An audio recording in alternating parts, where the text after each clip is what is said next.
तानी और क्रिश के चेहरे पर चिंता और गुस्सा साफ दिख रहा था। 2 पैसेंजर्स का ना होना एक बड़ी प्रॉब्लम थी और अब तक उनके पास इसका कोई जवाब नहीं था। बाकी पैसेंजर्स भी इस बात से और ज्यादा घबरा गए थे। क्या दो लोग वापस नहीं आए? मतलब हम भी यहाँ सुरक्षित नहीं है? वो छोटी लड़की और उसकी माँ, उनका क्या होगा? वो उनके साथ कुछ गलत कर देगी। तानी ने अपने गुस्से और चिंता को संभालते हुए अपनी आवाज को मजबूत बनाया। देखिए, मुझे पता है ये सब बहुत डरावना लग रहा है, लेकिन यहाँ खुद को संभालना सबसे जरूरी है। मैं कुछ करती हूँ। लेकिन तानी, ये जादुई किताब तो तुमसे डरती है। तुम्हारी खड़क के आगे तुम्हारा बताया मनचाहा काम कर देती है। फिर अब इसने ऐसा क्यों किया? ये तांत्रिक शक्तियाँ बहुत चालाक होती हैं क्रिश। ऐसा करके इस किताब ने अपना बदला मुझसे लिया है। इसने सोचा होगा कि भीड़ भाड़ और पैनिक में किसी का ध्यान उन 2 लोगों के गायब होने पर नहीं जाएगा। तो अपनी खड़क से इसे डराओ और अपनी बात मनवाओ। This is not that simple. इसे पता है कि जब तक इसके अंदर होस्टेज की तरह निर्दोष जनी बंद है, तब तक मैं इसका कुछ नहीं बिगाड़ सकती। लेकिन अब भी मैं इसका दरवाजा तो खुलवा कर ही रहूंगी। फिर तानी ने अपने हाथों को बंद किया और अपने अंदर की शक्ति को जागृत करने लगी। उसके आसपास एक रंगीन आभा फैल गई। तानी, संभल कर। इतने कम टाइम में पोर्टल के साथ बार बार छेड़छाड़ करना खतरनाक हो सकता है। अगर मैं कुछ नहीं करती तो वो दोनों मारे जाएंगे क्रिश, और ये गण पिशाचिनी का और एक श्राप बन जाएगा जो मुझे कभी चैन से जीने नहीं देगा। तभी पोर्टल के अंदर से एक अजीब सा धुंधला रूप दिखने लगा। धीरे धीरे एक औरत घूंघट में सामने आई। उसके साथ एक 7 साल की छोटी लड़की थी जो पहले की तरह अपनी मां के हाथ मजबूती से पकड़े हुए थी, लेकिन अब उनका रूप पहले से अलग था। उनकी आंखें लाल थी और चेहरे से एक अजीब सी भयानक हंसी फूट रही थी। तानी, संभल जाओ। ये वही औरत और लड़की है जो अंदर गायब हो गई थी, पर इनका रूप तो बहुत भयानक और अजीब हो गया है। तानी ने अपने हाथों से एक सुरक्षा चक्र बनाया, लेकिन तभी वो औरत और उसकी बेटी पोर्टल से तेज हवा के साथ बाहर निकली और तानी की तरफ अपने हाथ बढ़ाए। तुम कौन हो? तुम्हारे अंदर कौन है? मुझे छोड़ दो। लेकिन वो औरत बिना कुछ बोले एक शक्ति के जोर से तानी को खींचने लगी। तानी ने अपना संतुलन बनाने की कोशिश की, लेकिन उसकी शक्तियां भी कमजोर पड़ रही थी। कोलकाता में शोभित के घर के एक कोने में कम रोशनी वाली जगह पर चीनी एक पुरानी चारपाई पर लेटी हुई थी। उसके कई जगह से खून टपकते जख्मों पर शोभित ने दवाई लगाई, पर उसका चेहरा अब भी उस घटना की यादों से बेचैन था। बाप रे, आज जैसा इनकाउंटर तो शायद जिंदगी में फिर कभी नहीं होगा। मेरी बोट भी डूब गई। इतनी सारी जंजीरें और लोहे, इस लड़की का रेस्क्यू, ऐसा लग रहा था जैसे मैं किसी मूवी का हिस्सा बन गया हूं। तभी शोभित का ध्यान चीनी पर गया, जो आधी बेहोशी की हालत में करा रही थी। कर्ण पिशाचनी की शक्ति से चीनी के चेहरे और बॉडी पर एक अजीब सा अट्रैक्शन आ गया था। शोभित ने ऐसी खूबसूरत लड़की आज तक नहीं देखी थी। ये लड़की कौन है और इतने गहरे घाव लेकर भी जिंदा कैसे है? इतने जख्मों के बाद कोई आम इंसान जिंदा नहीं बचता। शायद इसके एड्रेनलिन रश ने इसको बचा लिया। तभी चीनी की सांसें तेज हो गई और उसकी आंखें धीरे धीरे खुलने लगी।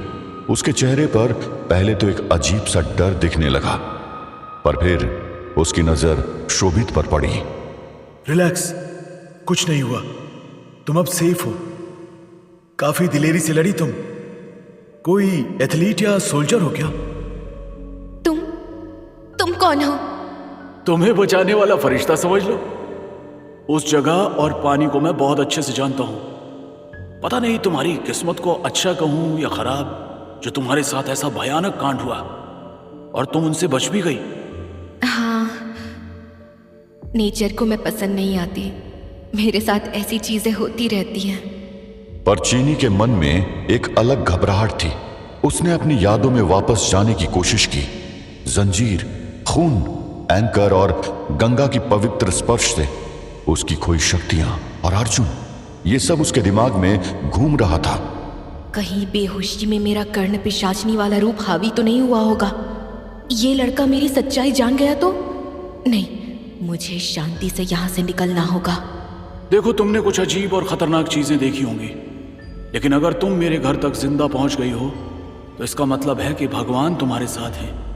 शोभित ने एक गरम कपड़ा चीनी के पैर पर रखा और उसके हाथ में पानी का गिलास पकड़ाया। चीनी ने पानी पिया, लेकिन उसकी नजर शोभित की आंखों में थी, जैसे कुछ समझने की कोशिश कर रही हो।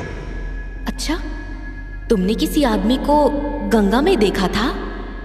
हाँ, लेकिन वो काफी आगे तक बह गया था। घबराओ मत, मैंने पुलिस कंट्रोल रूम और अपने साथी डाइवर्स को तुरंत मैसेज भेज दिया था। वो लोग तुरंत उसके रेस्क्यू में लग गए थे। वो तुम्हारा कोई लगता था क्या? चीनी का मन अब भी कुछ ज्यादा रिवील करने का नहीं था। उसने बात बदलने की कोशिश की। नहीं, मैंने उसे नदी में बहते हुए देखा था, बस वो याद आ गया। तुमने मेरी जान बचाई, उसके लिए थैंक्स।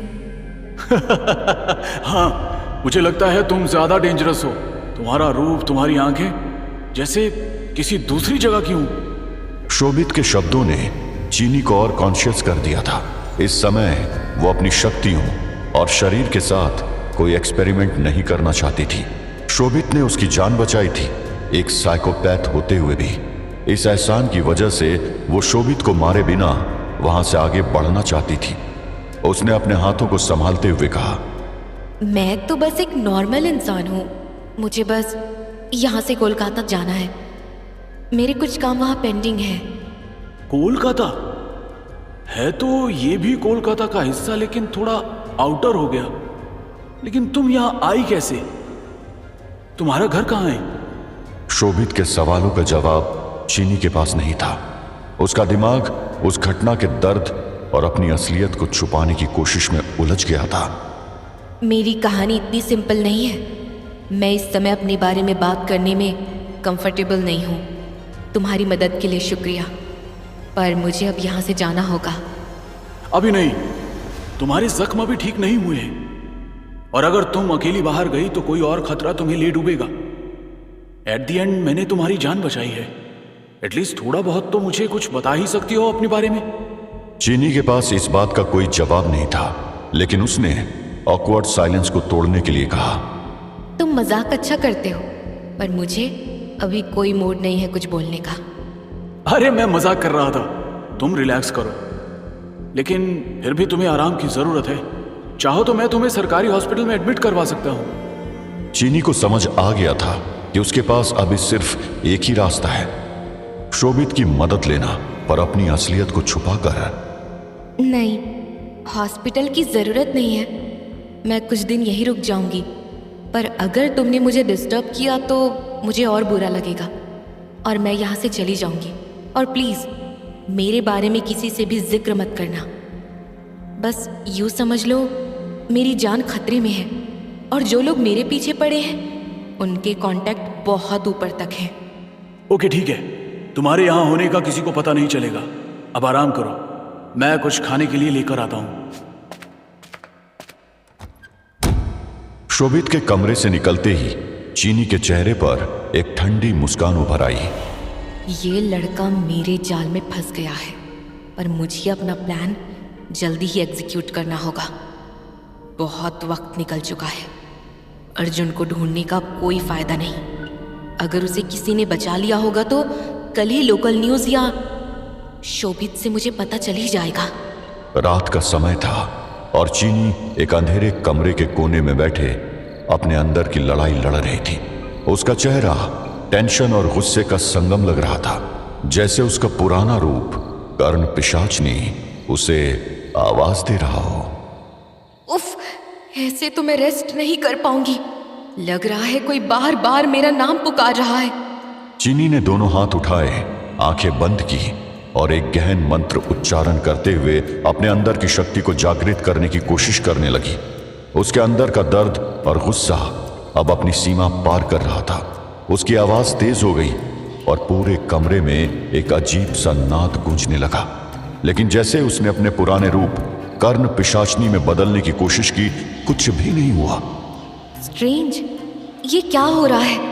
थैंकफुली वो शोभित यहाँ नहीं है। एक बार और ट्राई करती हूँ। चीनी के चेहरे पर पहले अजीब सी लाल रोशनी छाई, लेकिन उस रोशनी के साथ उसका शरीर कमजोर होने लगा। चीनी के हाथ कांपने लगे, वो जमीन पे गिर गई। उसने जोर से चीख मारी। नहीं नहीं नहीं नहीं, शिट शिट शिट, मुझे अपना रूप वापस चाहिए। मैं कर्ण पिशाचिनी हूँ। ये नहीं हो सकता कि मैं अपने असली रूप को जागृत न कर पाऊं। उसकी सांस फूल रही थी, आंखों में डर और बेचैनी के साथ एक उदासी थी। तभी उसके दिमाग में एक याद चमक उठी। वो पल, जंजीर और एंकर्स के बीच स्ट्रगल करते हुए उसका मुंह पानी के अंदर चला गया था। उसे याद आया कि गंगा का पवित्र जल उसके शरीर में घुस गया था। गंगा जल, इसका असर मुझ पर पड़ गया है। उस पानी ने मेरी शक्तियों को दबा दिया है। मेरा रूप अब कमजोर हो चुका है। मेरा कर्ण पिशाचिनी वाला रूप तब तक नहीं जागृत हो सकता जब तक कोई दूसरी कर्ण पिशाचिनी या कोई बहुत बड़ा अपराधी मेरी मदद न करे। इस नई समस्या से चीनी के चेहरे पर एक अजीब सी उदासी आ गई थी। अगर मुझे अपने सुप्त रूप को फिर से जागृत करना है तो मुझे किसी और की जरूरत पड़ेगी।